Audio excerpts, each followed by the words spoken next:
할렐루야. 좋은 아침입니다. 오늘 날짜 10월 21일 수요일 날짜입니다. 오늘 본문 말씀은 예레미야 50장 11절에서 20절 말씀 보도록 하겠습니다. 나의 소유를 노력하는 자여, 너희가 즐거워하며 기뻐하고 타작하는 송아지 같이 말굽을 구르며 군마같이 우는도다. 그러므로 너희의 어머니가 큰 수치를 당하리라. 너희를 낳은 자가 치욕을 당하리라. 보라, 그가 나라를 가운데에 마지막과 광야와 마른 땅과 거친 계곡이 될 것이며, 여호와의 진노로 말미암아 주민이 없어 완전히 황무지가 될 것이라. 바벨론을 지나가는 자마다 그 모든 재난에 놀라며 탄식하리로다. 바벨론을 둘러 대열을 벌이고 활을 당기는 모든 자여, 화살을 아끼지 말고 쏘라. 그가 여호와께 범죄하였음이라. 그 주위에서 고함을 지르리로다. 그가 항복하였고 그 요새는 무너졌고 그 성벽은 허물어졌으니, 이는 여호와께서 그가 행한 대로 그에게 내리시는 보복이라. 그가 행한 대로 그에게 갚으시는도다. 파종하는 자와 추수 때 낫을 잡은 자를 바벨론에서 끊어버리라. 사람들이 그 압박하는 칼을 두려워하여 각기 동족에게로 돌아가며 고향으로 도망하리라. 이스라엘은 흩어진 양이라. 사자들이 그를 따르도다. 처음에는 아수르 왕이 먹었고 다음에는 바벨론의 느부갓네살 왕이 그의 뼈를 꺾도다. 그러므로 만군의 여호와 이스라엘의 하나님이 이와 같이 말하노라. 보라, 내가 아수르의 왕을 벌한 것 같이 바벨론의 왕과 그 땅을 벌하고 이스라엘을 다시 그의 목장으로 돌아가게 하리니, 그가 갈멜과 바산에서 양을 기를 것이며 그의 마음이 에브라임과 길르앗산에서 만족하리라. 여호와의 말씀이니라. 그날 그때에는 이스라엘의 죄악을 찾을지라도 없겠고 유다의 죄를 찾을지라도 찾아내지 못하리니, 이는 내가 남긴 자를 용서할 것임이라. 아멘. 지난 시간 1절과 10절에서 바벨론 멸망의 예언에 대한 기사를 대했고요. 오늘 이어지는 것은 두 번째로 바벨론 멸망 예언을 계속 이어서 우리가 살펴보게 됩니다. 오늘 우리 11절 말씀을 보니까요. 나의 소유를 노력하는 자여, 이스라엘 백성들이 어떤 사람들인가? 하나님께서 택하셔서 소유로 만든 민족입니다. 하나님의 특별한 은혜였죠. 그런데 이들이 하나님의 섭리로 뜻을 쫓아서 살아야 되는데, 어쨌든 그들이 잘났거나 못났거나 그 문제에 상관없이 하나님의 소유는 틀림없는 주권적인 선택이었습니다. 그런데 지금 이 소유된 백성, 이것을 사실 이스라엘뿐만 아니라 주변의 이방 나라들도 이 사실을 알고 있었습니다. 정말 하나님께서 이스라엘 백성과 함께 하는 것을 그들은 분명하게 목격을 했던 것이죠. 그런데 그런 하나님의 소유된 이스라엘을 그들이 망각하고 인정하지 않고 이스라엘을 자기들의 소유로 삼으려고 공격을 한 것이죠. 그 대표적인 나라가 아수르와 바벨론입니다. 아수르는 북이스라엘 완전히 멸망시켰고, 또 바벨론은 남유다를 멸망시켰습니다. 여러분, 이걸 좀 우리가 적용해 보면 하나님께서 교회와 하나님의 사람들에 대해서 자기 마음대로 하실 권리가 하나님께 있습니다. 하나님의 교회, 또 하나님의 사람인 이 성도들을 괴롭히고 손을 대는 자들, 반드시 하나님께서 보복의 대상으로 삼으신다는 사실입니다. 남이 이렇게 손을 댄다는 것, 여러분, 이것은 하나님 편에서 참지 못할 일입니다. 그들이 사실 하나님의 심판을 바벨론이 받을 수밖에 없었을까? 어떻게 보면요, 이스라엘이나 유다가 멸망하게 된 것, 하나님의 큰 섭리 안에서 이루어진 일들이었죠. 하나님을 등지고 그들이 하나님의 명령을 버렸기 때문에. 그래서 어떻게 보면 이 바벨론이 이스라엘을 공격한 것은 큰 잘못이 아니다. 하나님께서 이 바벨론을 사용하신 것 아닌가. 그러더니 이제는 바벨론이 그 쓸모가 없으니까 이제는 바벨론을 무너뜨리게 하는 것. 어떻게 보면 좀 하나님께서 뭔가 모순적인 하나님이 아닌가, 이렇게 생각할 수 있는 분이 혹시나 있을지 모르겠습니다. 그런데요, 하나님은 분명히 공의의 하나님이시고 신실하신 하나님이십니다. 이랬다 저랬다 어떤 상황의 윤리에 쫓아서 움직이시는 분이 아니에요. 지금 하나님께서 이스라엘 백성들의 죄악을 하나님은 보시고 바벨론이 공격하는 것을 그저 하나님은 그냥 보고만 계신 겁니다. 방임하신 것이죠. 바벨론이 공격한 것은 탐욕에 의해서 공격을 한 겁니다. 그들이 자신의 영토를 늘리기 위해서, 소유를 삼기 위해서 그렇게 공격을 한 거죠. 그러니까 하나님께서는 정말 이렇게 그냥 지켜보신 것 뿐이지 하나님이 이것을 하라고 시킨 것은 아니라는 것이죠. 그렇다고 바벨론이 죄가 없느냐? 아닙니다. 바벨론은 엄청난 우상을 숭배할 뿐만 아니라 가장 큰 죄는 오늘 이 본문에도 말씀했지만 나의 소유를 노력하는 자여, 11절에 그랬고요. 14절 말씀을 보면 그가 여호와께 범죄하였습니다. 이 두 가지예요. 그러니까 바벨론이 심판받아야 될 이유가요, 바로 이런 이유였습니다. 그러면서 11절에 보면 좀 더 구체적으로 나와 있는데요. 타작하는 송아지같이 발굽을 구르며 군마같이 우는도다 그랬어요. 여러분, 타작하는 송아지 그렇죠. 타작하는 송아지. 송아지 하면 신명기 25장 4절을 좀 연상을 하면서 적용해 보면요, 소의 입에 망을 씌우지 말라 그러죠. 그러니까 일하는 소에 대해서는 어느 정도 먹을 것을 제공하고 일할 수 있도록 하는 것, 이것이 이제 주어지는 그러한 규정이었는데, 그러니까 그 당시 이 바벨론이 유다를 공격했을 때 어떤 하나님의 징계의 도구로 일정한 만큼만 했어야 되는데 이것이 넘쳤습니다. 자기의 분량 이상으로 유다를 노략하고 아주 잔인하게 멸망을 했던 거죠. 또 군마와 같이 날뛰었다. 이것은 닥치는 대로 사륙을 그렇게 자행했다. 이런 뜻이 들어 있습니다.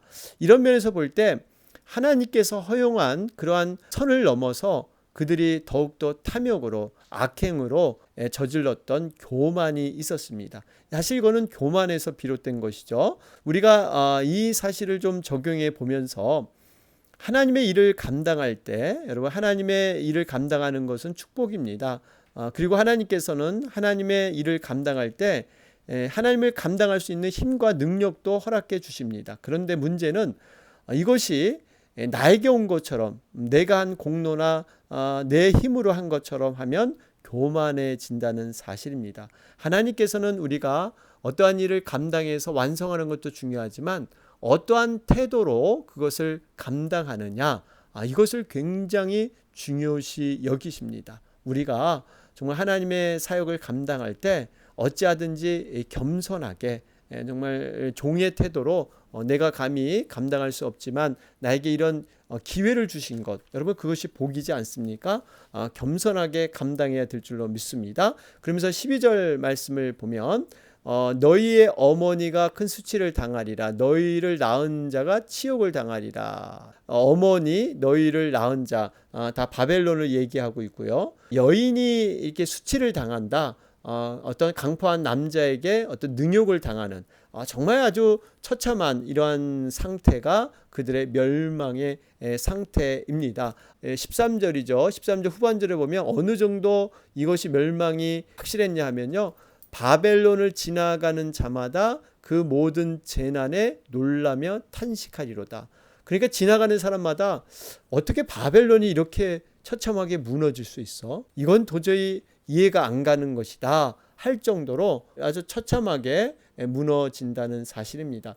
여러분, 이렇게 바벨론이 무너졌다는 사실은 그 안에 속해 있는 모든 국민들도 함께 치명적인 결과로 무너졌다는 것을 볼 수가 있습니다. 우리가 이 땅에 살아가는 동안은요, 이 땅의 나라로 있지만 우리는 사실 하늘나라, 하늘의 시민권자들이죠. 어떻게 보면 이중국적자라고 할 수 있습니다. 하늘나라의 시민권.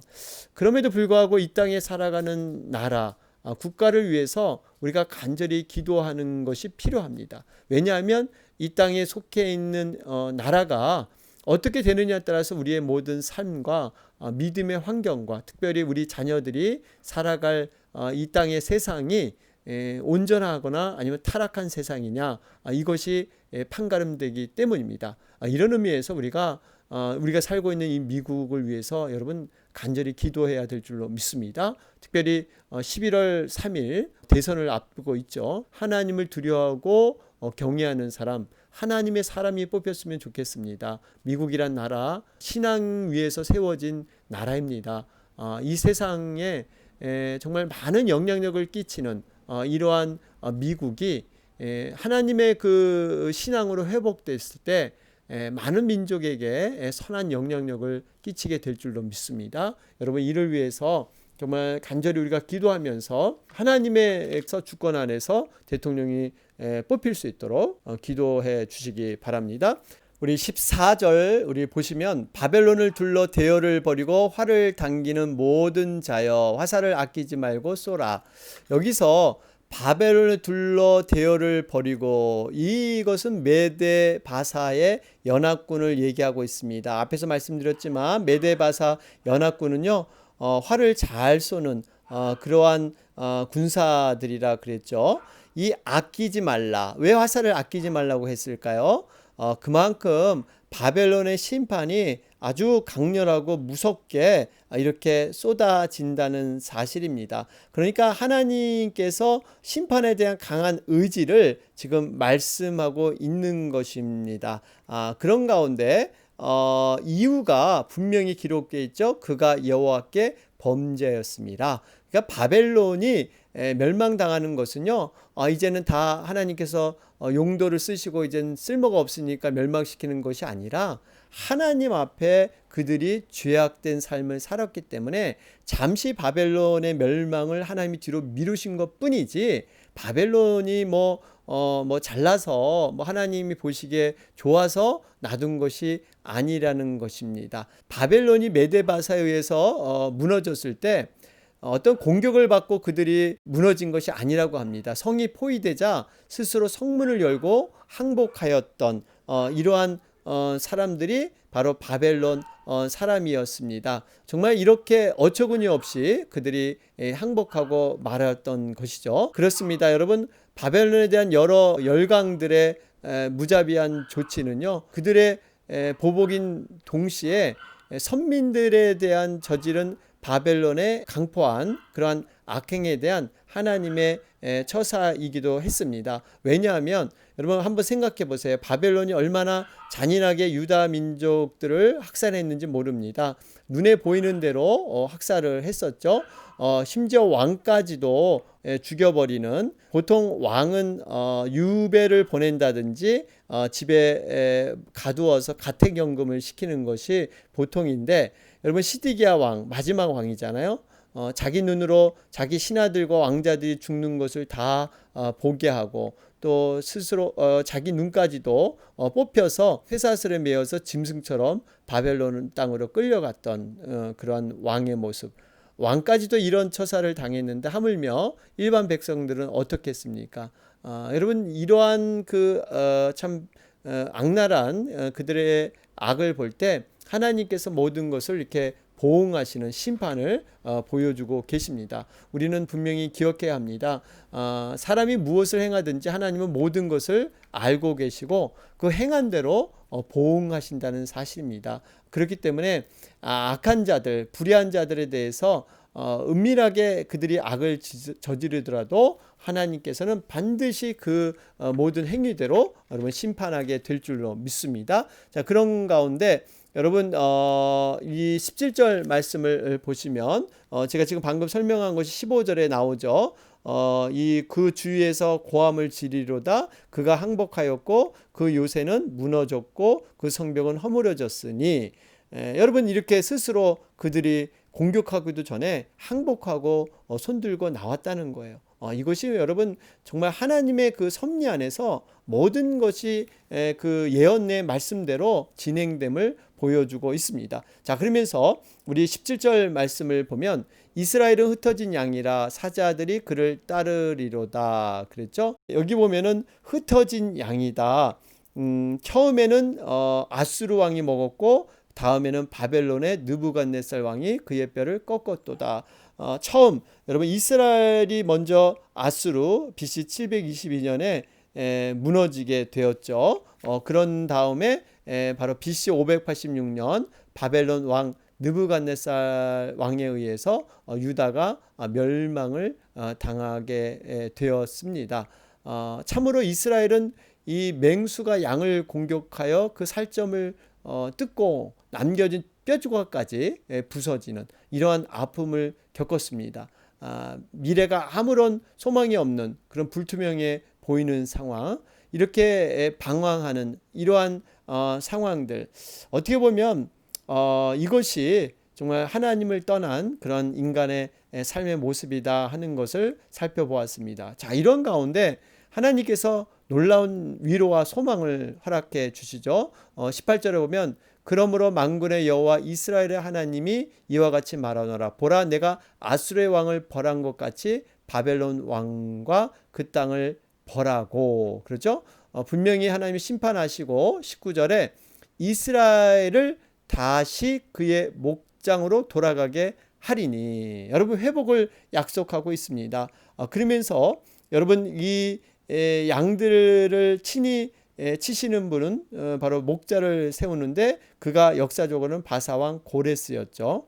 고레스를 하나님께서 세우셔서 아수르와 바벨론의 그 사자들에서 살이 찢기고 뼈가 꺾인 하나님의 양떼를 그의 목장으로 돌아오게 하는 것, 하나님이 세우신 목자였습니다. 이사야 44장 5절 말씀을 보면 고레스에 대해서 하나님께서 이렇게 말씀합니다. 내 목자라, 그가 나의 모든 기쁨을 성취하리라 하며 예루살렘에 대하여는 이르기를 중건되리라 하며 성전에 대하여는 내 기초가 놓여지리라 하는 자니라. 여러분 이렇게 분명히 하나님이 목자를 세우셔서 모든 것을 회복하신다 약속하셨죠. 여러분 이것을 근데 우리에게 좀 적용해 보면요, 아스루와 바벨론에 비유될 수 있는 것 무엇일까요? 바로 사탄의 사자들입니다. 마귀의 공격들.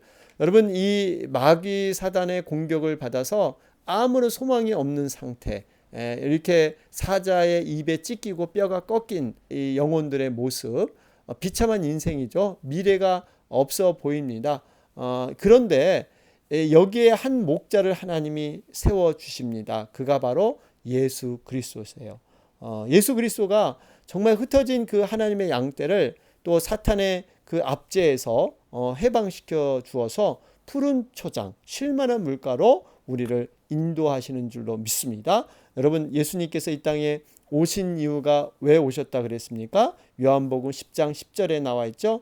생명을 줄 뿐만 아니라 더 풍성하게 위해서. 여러분 우리가 단순히 구원받는 것으로 끝나지 않습니다. 우리의 영혼이 만족하며 푸른 초장에서 그 마음껏 양식을 먹을 수 있는 이러한 풍성함도 허락해 주실 줄로 믿습니다. 자, 그런 가운데 우리 19절 말씀을 보면 하나님께서 여기 보니까 만족하리라 그러죠. 여러분 19절 후반절에 만족하리라. 그러니까 하나님께서 회복시키는데요, 그저 과거의 어떤 비슷한 상황으로만 돌리시는 게 아니라 만족할 정도로, 풍성할 정도로 이렇게 완벽하게 회복시켜 줄 줄로 믿습니다. 정말 누르고 후히 주시며 누르고 차고 넘치도록 하나님께서는 우리에게 베풀어 주신다는 사실입니다. 그러면서 표준역 세 번역에 이렇게 기록되어 있어요. 그들이 갈멜과 바산에서 풀을 뜯고 에브라임 산지와 길르앗에서 마음껏 먹을 것이다. 이렇게 번역을 했죠. 여러분 여기 보면 이제 몇 가지 지명이 나옵니다. 여기 특별히 갈멜은요 평야지대죠. 우리가 갈멜하면 갈멜산이 기억나죠? 엘리야가 우상 선지자 850명과 영적 대결을 한 곳, 그 밑에 있는 평야지대 정말 좋은 초지였습니다. 또 이 바산에서 키운 또 이 소는요 굉장히 기름진 것으로 유명하죠. 왜냐하면 비옥한 땅이기 때문에 바산이라는 말 자체가 비옥한 이런 뜻이에요. 갈릴리 호수 동편 지역에 있는 것이죠. 또 길앗, 바산보다는 남쪽 지역인데요.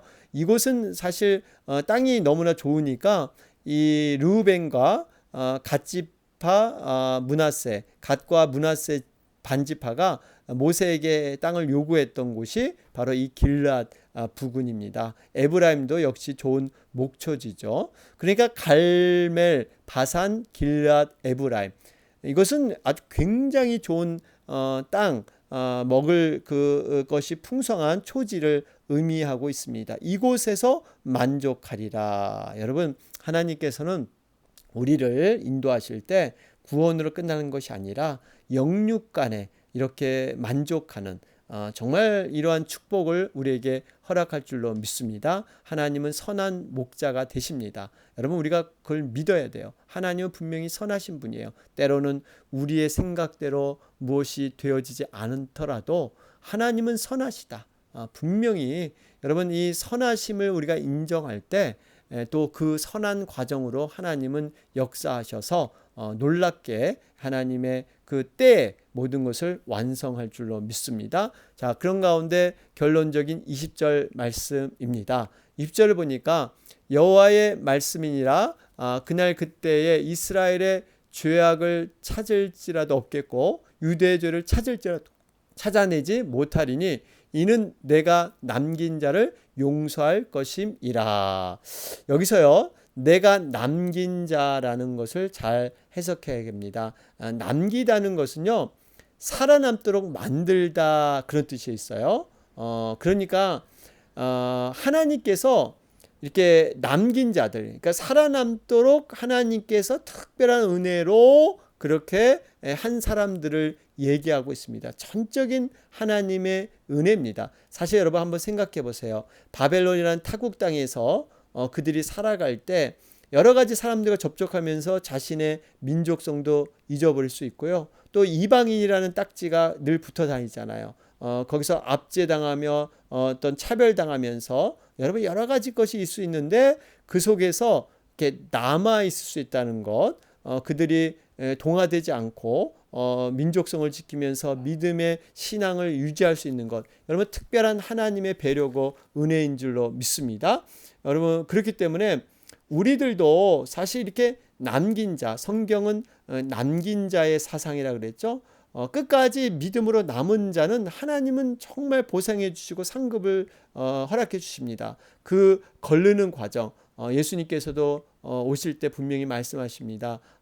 믿음이 있는 자가 볼 수 있겠느냐, 정말 믿음이 있는 자를 만날 수 있겠느냐, 이런 물음을 우리에게 던지시죠. 그만큼 믿음이 이렇게 약해지고 그만큼 믿는 자들이 배교하는 이러한 종말론의 사상들이 많이 있다는 것입니다. 그렇기 때문에 우리가 남긴 자로서 끝까지 우리가 견뎌내고 하나님의 믿음을 끝까지 붙들어야 될 줄로 믿습니다. 여러분, 이러한 선택에 받았다는 것 자체가 여러분 은혜입니다. 내 자신이 사실 안 믿는 자들보다 무엇이 납니까? 세상 사람들보다 나은 게 없어요. 때로는 인격적으로도 부족하고요, 어떤 도덕적으로도 그 잣대를 들이대면 우리는 부족한 자들일 수 있습니다. 그럼에도 불구하고 우리를 선택해서 하나님의 자녀 삼아 주셨다는 것은 전적인 하나님의 은혜 아니면 우리가 이런 일이 있을 수가 없습니다. 내가 무엇이라고 하나님이 이토록 사랑하여 주셔서 나를 자녀 삼으셔서 영원한 천국을 경험하게 하시는가. 여러분, 천국에 가면 세 가지를 놀란다 그러죠. 하나는 정말 와야 할 사람이 오지 않는 것, 두 번째는 오지 말아야 할 사람이 천국에 와 있다는 것, 세 번째는 내가 천국에 왔다는 것. 여러분, 이게 실감이 나는 거예요. 내가 천국에 간다고 이때까지 믿음으로 했는데 실제로 내가 와 있다는 것 때문에 놀라운 그러한 은혜를 우리는 깨닫게 될 줄로 믿습니다. 자, 여러분, 하나님께서 분명하게 우리에게 어떤 선물보다 중요한 선물은 구원의 선물입니다. 사람들이 깨닫지 못하는 그러한 세상이 알지 못하는 평안을 우리에게 허락해 주셨습니다. 그렇기 때문에 우리가 이 구원의 기쁨과 감사를 늘 기억하면서 하나님 앞에 온전히 믿음으로 서는 것, 여러분 너무나 중요합니다. 자, 오늘 말씀 정리해 보면 회복의 전제 조건 용서와 은혜. 여러분, 하나님께서 회복시켜 주시는 것은요, 똑같이 회복되는 정도가 아니라 놀랍게 우리의 존재를 바꿔주시고 더 풍성하게 모든 것을 회복시켜 주십니다. 그것은 하나님의 용서와 은혜가 있기 때문에 가능한 것이죠. 오늘도 우리가 남긴 자로서, 하나님이 기뻐하는 자로서 살아가는 여러분과 제가 되길 주님의 이름으로 축원합니다. 아멘. 오늘 수요일 날짜입니다. 특별히 이 땅의 모든 교회와 우리 선교사님, 선교지를 위해서 함께 기도해 주시기 바랍니다. 다 같이 기도드리겠습니다. 주